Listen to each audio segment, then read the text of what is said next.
Broadcasting from the business capital of the world, this is the Podcast Business News Network. I'm going to talk about unconditional love today. Unconditional love for ourselves. Now, you know you're supposed to love yourself, and have self-love, but is it unconditional? We're going to dig deep into that because it's very impactful and really could change your life. And she is going to guide us along the way. She is Stacey Bulluck. She's a success coach, founder, and CEO of Power in Resilience. Stacey, welcome back. How you doing? I'm great. Steve. How are you? Thanks for having me back. I'm always so excited when we're here. Same. It's just we feel an energy, and people that reach out to us with some questions. By the way, you can reach us instant feedback at steve@gmail.com. And you made me think, like, do I have unconditional love for myself? And I'm not really sure. I think maybe we need a clearer definition on that. You know, most humans, probably, we are not unconditionally loving ourselves, which unconditional, the word itself means there's no stipulation. There's no conditions. Mm-hmm. I'm not going to say, oh, you have to meet this prerequisite, or you have to have this criteria, or we have to check the box on this for us to provide this love to ourselves. And I was asked that question 3 years ago in a self improvement, empowerment group. And my answer at the time was no. Well, actually, I didn't have an answer, Steve. I went like a deer in headlights real quick. I gotcha. And I said to the instructor, that one question was actually worth the money that I paid for the class, because it brought me to that awareness that I was not, meaning that I would tell myself no often, not verbally say no. My actions told myself no. When I promised to take myself to the movies, or I promised to go to exercise, or I promised myself that I was going to have a better diet, but I go to the store and I continue to buy the same things. Or I get up and say, oh, I have to go do this for so-and-so, so I don't have time for me. I didn't say those words, but I don't have time to exercise. I don't have time to ride my bike. Like, in essence, I was saying that Stacey didn't have time for Stacey. So back to the unconditional love part, if I unconditionally love myself, I am going to stick to every promise the best of my ability. I'm going to make sure that it is top priority for me to take care of myself. And I'm saying me, but I mean all of us. The one thing I just got from what you said was the word promise. And I've never did that. I've never thought that. Yeah, you say to yourself, I should do this, I should do that. But I think it has more of a grip on you when you promise yourself, I am promising myself I'm going to do that today. That's it. I promise you. Now, when that's pretty powerful when you tell somebody, yeah, I promise I'm going to do this. For most of us, it is pretty. I mean, we all we have is our word. If I tell you something, short of me dying or a real justified what do I want to call it, emergency comes up, then I have to keep my promise. We say stuff, and sometimes in the heat of the moment, oh yeah, I really want to go to that concert with you. And then that date comes up for that concert and you go, I don't know if I really want to do this. But guess what? You gave your word. And you didn't put a stipulation on your answer. Right. So why am I putting a stipulation on my response? My feelings, that's another thing. Sometimes we allow our emotions and our feelings to get into things, and we are now not conditional. We've put a condition on how we're going to love ourselves.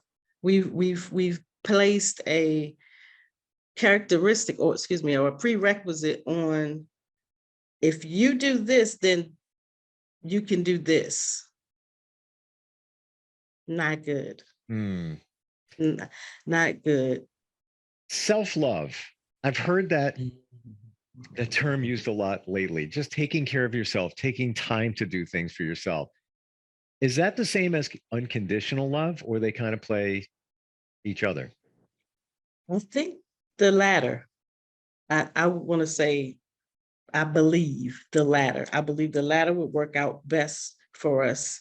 Unconditional love means that I can be any shape, color, I can be anything physically.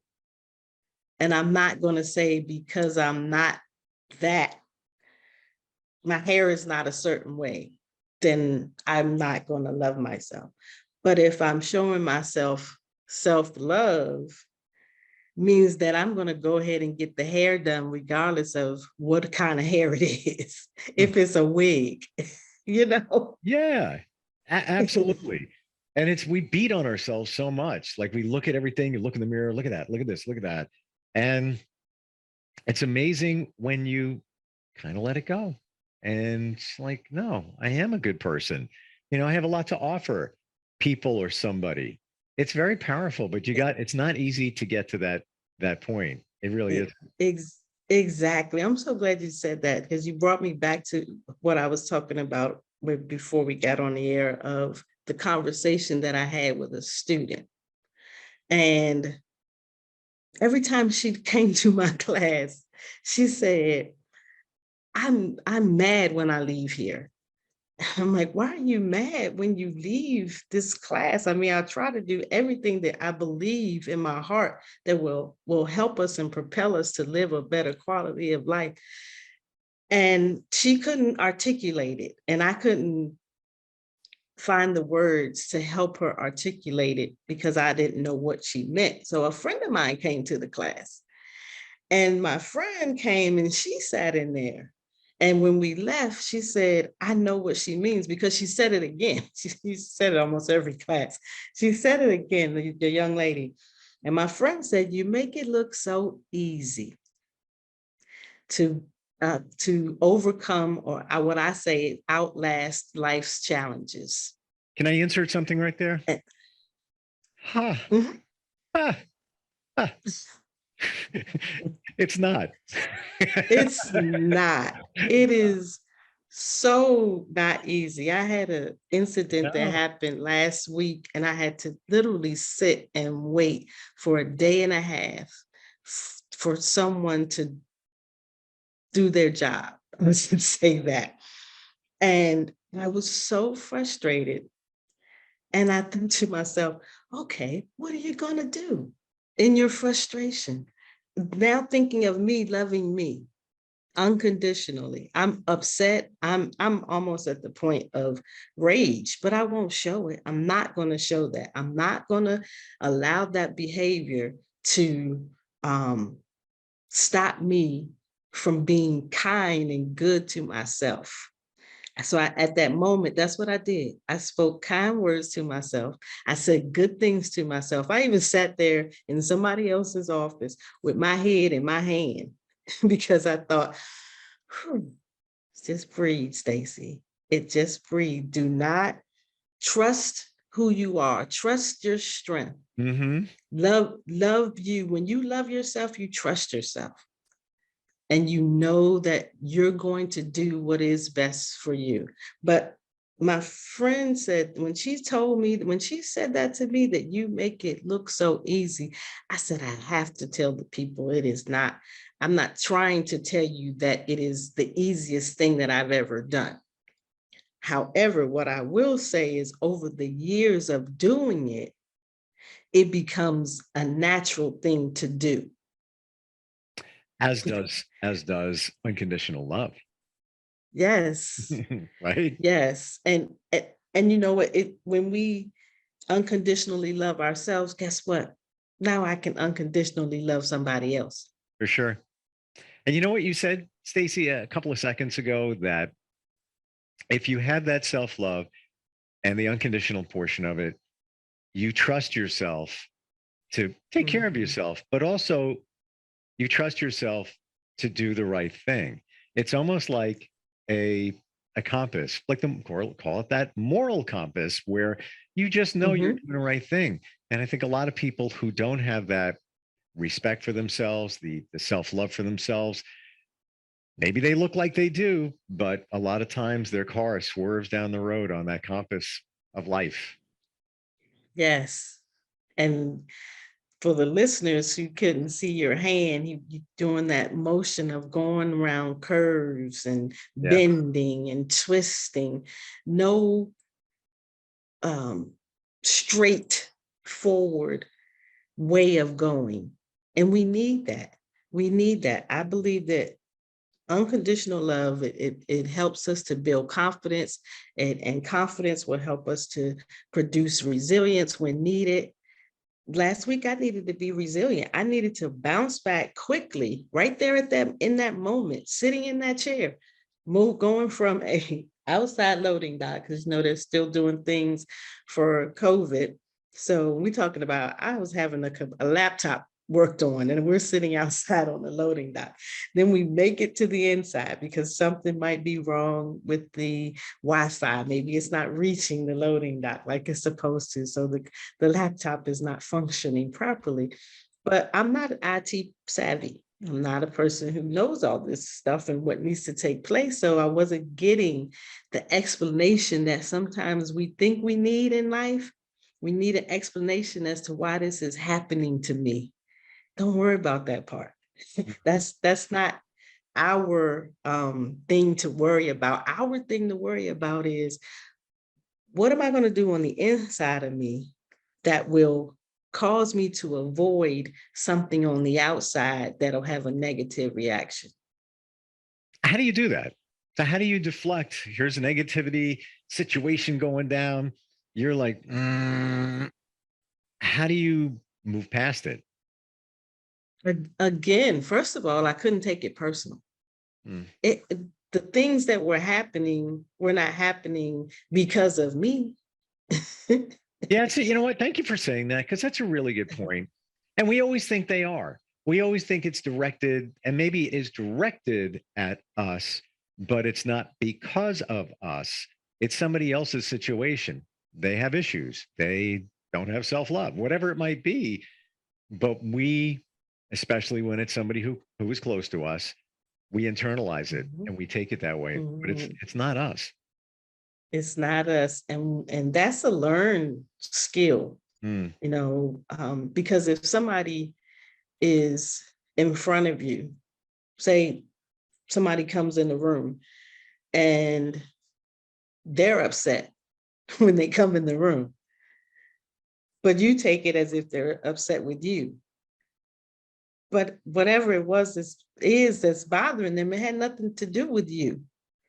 So we can't take on, don't we can't, I wrote last week when I was looking at stuff to write in the books, redoing research, we can't complicate our lives so much that we don't know how to maneuver through all of the complications that we put on ourselves. And there was no reason for us to put those complications on. No reason to pile on negative thoughts of, oh, it must be because of last week I did something, or it must be because, first of all, a lot of us can't read minds. I know I can't. Same here. So when it comes to somebody else's stuff, we can't own that.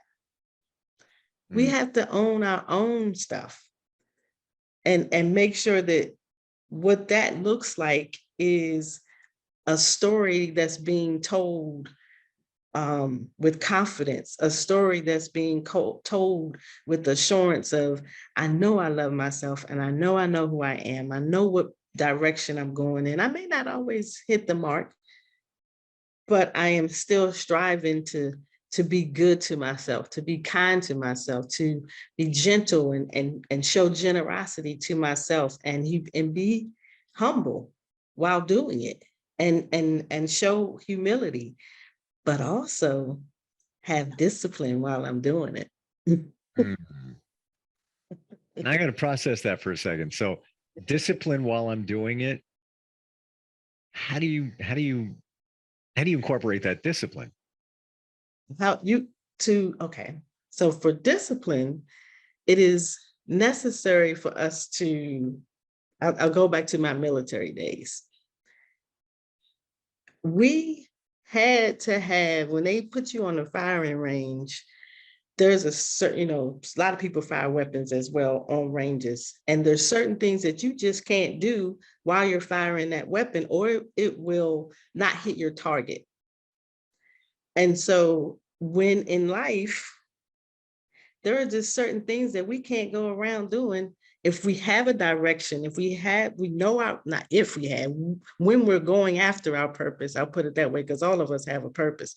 But when we're going after it, we cannot make the mistake of getting out of character, allowing people to bring you out of character. So your discipline, your habits, that you've built within you, the trust that you have, that I know I'm going to reach my goals. I'm confident in that. And I cannot afford to do the smallest little thing. We used to call it back in the day, on a humble. As we say in DC, you'll get in trouble on a humble, which means you get in trouble, you get out of line and off track just by something small that you did. They told you not to bring your cell phone in class, but you said you want to bring it anyway. That's a humble. That's just a little, like a little blip, but it could take you down a road if you decide to be undisciplined and not do what you were told. Then guess what?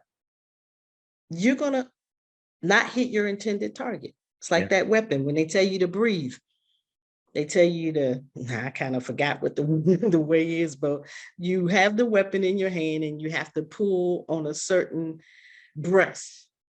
I forgot whether it's going in or going out, but you can't be doing a rise and fall while you're pulling that trigger, because that weapon is it's not going to hit its intended target. It might hit something, but not its intended target. And when we're going after purpose, we have an intended target. We have a goal that we want to reach. But if we just get off track and not have just the smallest amount of discipline, it could take us off course. And it could be detrimental. Could be. Yeah. One small, call it indiscretion or error, firing that weapon, it might hit something, bounce off something, come back to you, and what could potentially happen. And it's the same thing if let's say you're angry with someone. You're going to send a text. You're going to send an email. That one little text or that one email could get to somebody else, could have legal ramifications, and it could be life-changing just by going like that, because maybe you came out of character. Maybe somebody set you off. You knew what's right, but you got swayed a little bit. And again, like pulling the trigger, that could ricochet and hit you, the one little thing. But to your point, Stacey, you got to stay on course. Really, when it comes down to it. You have to. Yeah. I mean, you have to. And then life is going to show up with its stuff. But you have to know that course that you're on so that you remain focused, you remain centered. I call it grounded. Yeah. You don't just, fly off the handle at the smallest thing. We all deal with the traffic sometimes, and something is bound to happen on the road. Somebody's bound to speed past you or something like that. But do we allow that to just throw our entire day off? You met somebody like that, Steve, that just one thing, when they come in to work in the morning, the whole day is thrown off. I know this lady, and my goodness, if somebody had taken her parking space and she had to come in the building and ask somebody to move their car. Now, mind you, there's only 5 employees. So guess what? There's not that many people whose car it's going to be. But the entire day for her was, oh, no, I didn't get my parking space. I mean, you might hear about that parking space story at 2 p.m. We've been there since 8. Why are you still dwelling on the parking space? And what did you get done today? What did you get accomplished while you were dwelling in that negative space? It's so unnecessary when we do that to ourselves, and we put ourselves in a negative space. I've had to ask people several times along this journey, and as they're working or doing whatever it is, and they're huffing and puffing, and I said, why are you doing that to yourself? Especially, I don't have the answer. I don't know why people do that. And talking about the parking space, it's funny. I had this conversation with my daughter. She's 14. We went to the mall on Saturday. It was crazy. I mean, it was raining. There was people everywhere, I guess, for Mother's Day shopping. It looked like Christmas time. And I said, we're going to find a space. The space is right there. We are going to find a close space. We are. I'm telling you right now, we are. So I pull through one row. I go to the next one. I go to the spot where I kind of always go. It's like right next to the mall, but it's right there. Sure enough, whoop, there's our space. Pull right in there, all good to go. And I explained it to her. And of course, she kind of gets it, but doesn't get it because it's like a new concept. But it's called positive intentions, putting it out there. And I did the same exact thing last Friday. I went into the village, meet some friends for dinner. Crazy, no spaces. Did the same exact thing. Going to find a space. The space is there for me. I know it. And I'm doing the right thing. So that's it. Same exact situation. Guys walk in. He's like, yeah, you want over here? I'm like, yeah, thank you very much. And it was the free parking space. The other one, you had to pay. That's even better. By the way, we do have instant feedback and a question from Kara, who's in Newport, Rhode Island. And she says, I feel guilty about doing things for myself and feel like I should focus on others. How do I get past that? First of all, we have to figure out, what is that thing that's in you that's telling you that you're guilty? What are you thinking about yourself? Guilt has the propensity to tell us that we're wrong about something. But when we get up every day, we can't be wrong about that thing that happened yesterday. So that's the thing that we have to do, is let yesterday go, let the past go. The past could be 5 minutes. Yes, I could have messed up 5 minutes ago, but should I feel guilty about it tomorrow? I can't. I could, but I can't. We cannot allow that to happen. We have to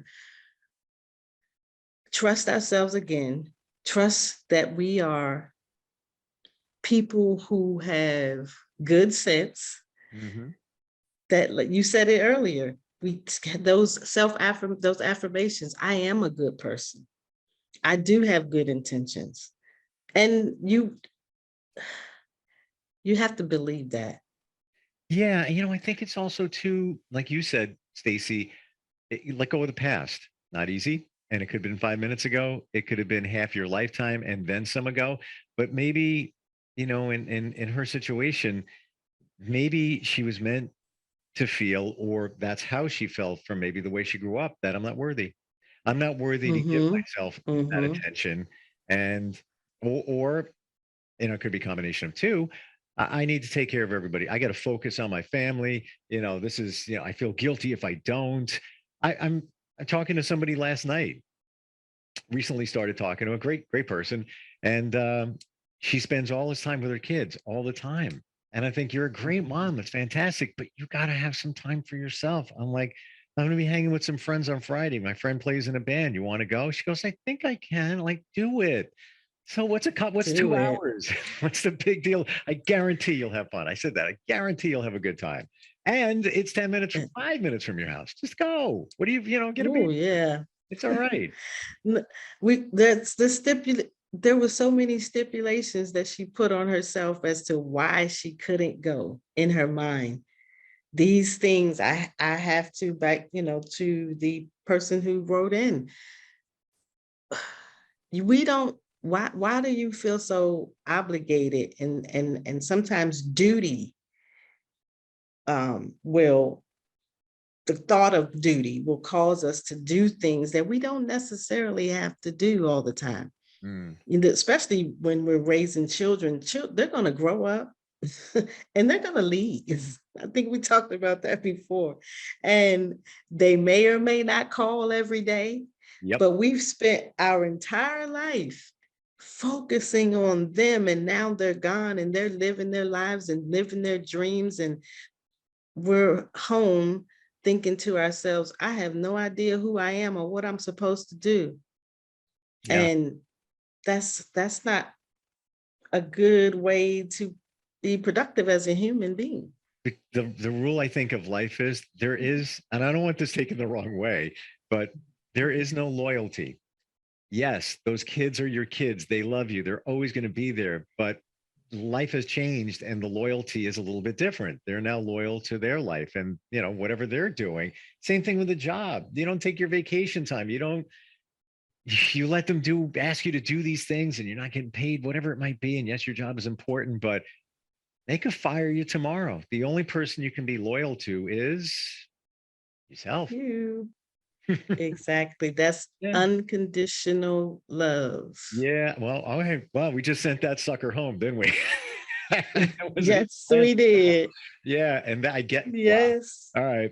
Bam, hit me in the head. That's really what it is. It's being loyal to yourself. And that's the unconditional love, because everything else in this world is not going to be loyal to you. Maybe your dog, all right, I'm going to give you that because it's a little bit different. But yeah, I mean, you have kids that grow up, they still love you. They're still connected and loyal in some regards, but they're not loyal like they were when they were 6. It's a different life. So, you'll always be living your Definitely. life, right? For sure. For Yeah. sure. And that's what the main thing I say about unconditional love, Steve, is that it helps us ease the pain of rejection. Mm. Because guess what? I'm going to always be me. Mm-hmm. You are always going to be you. We will never be able to change that. There's a lot of things we can change, but we cannot change that we are living in this clay house, as I call it. I can't get out of it. If I do get out of it, I'm no longer here. So guess what? That nothing matters then. Yeah. Yeah. But right now, I can't leave. So I'm going to not love myself and be mad at myself and feel guilty and be shameful of myself, but I can't go anywhere without me. I Yeah. cannot do anything without me. So why would I do that to myself? That will definitely detract from you fulfilling purpose. And you will always be loyal to yourself. You will always be there for yourself, no matter what. And sorry to break it to everybody, but you could be with the most wonderful person in the world. This is your life. Things could change tomorrow. I am so sorry. There's no guarantee.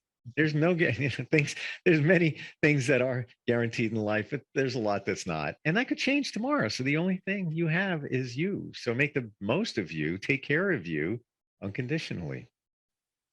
Unconditionally. I Yeah. mean, like I said, when that instructor asked me that question, he said, are you unconditionally loving yourself? And actually, he didn't even say it as a broad statement to the class. He specifically said, Stacey, are you unconditionally loving yourself? And I was glued to my chair. I had not thought of it, but that simple question unlocked so many other things for me to move forward in purpose. Mm-hmm. And I mean, that is a powerful question to me. I hope I'm still not answering it yet. I'm still sitting here and I'm going to take that while I'm driving. I'm like, do I unconditionally love myself? I'm going to find scenarios and situations where I may not be, but that's one that I think everybody today should really, really think about. We're overtime actually.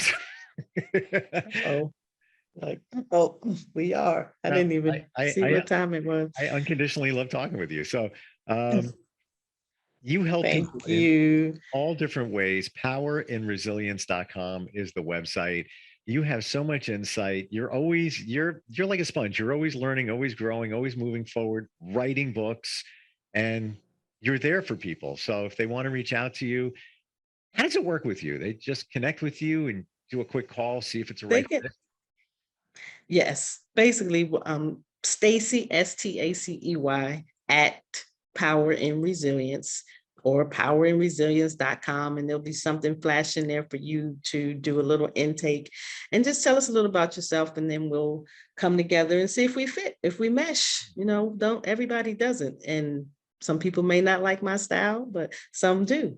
And those that do are the ones that I'm here for, and the ones that will benefit from all that we have to offer them. You have a very unique style, and it's actually very refreshing. Thank you.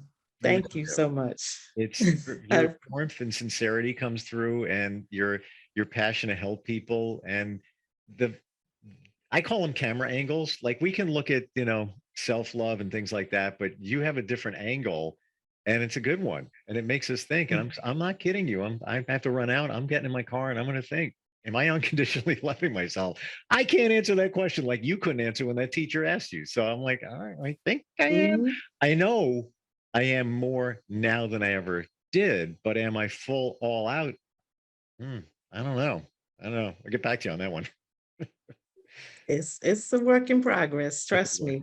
But I will always remember the day I was driving down the street. It was not that long ago, about 2.5 years ago. And I said, "Oh, girl, I love you." And I was stunned because I was talking to myself. And I felt it and I believed it. And again, it's growing moments, work in progress. Yep. Continue to love yourself. Yep. All right, let's do it. Affirmation. All right. All right. Always be awesome. Always be awesome. All right. We'll catch up next time. Thanks so much, Stacey. Thank you. Bye-bye. We'll be right back. Are you looking for even more of the podcasts and hosts that you love? The Podcast Business News Network is proud to announce that you can now listen live on the MyTuner Radio and online Radio Box apps for iOS, Android, and the Amazon App Store. Or check us out online. Search for Business News Network on mytuner-radio.com, or search Podcast Business News Network on onlineradiobox.com/US so you don't miss a minute of the action.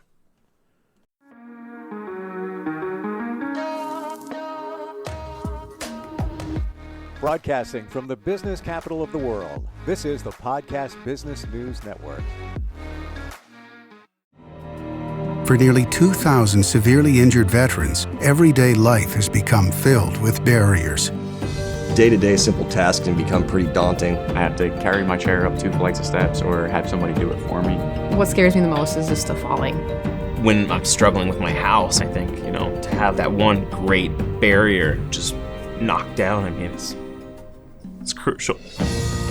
Home for Our Troops is a wonderful nonprofit that builds a mortgage-free, fully adaptive, handicap-accessible house. And there's no catch. It'll be our very first home that we've ever owned. This is a game changer. This is where your life begins again.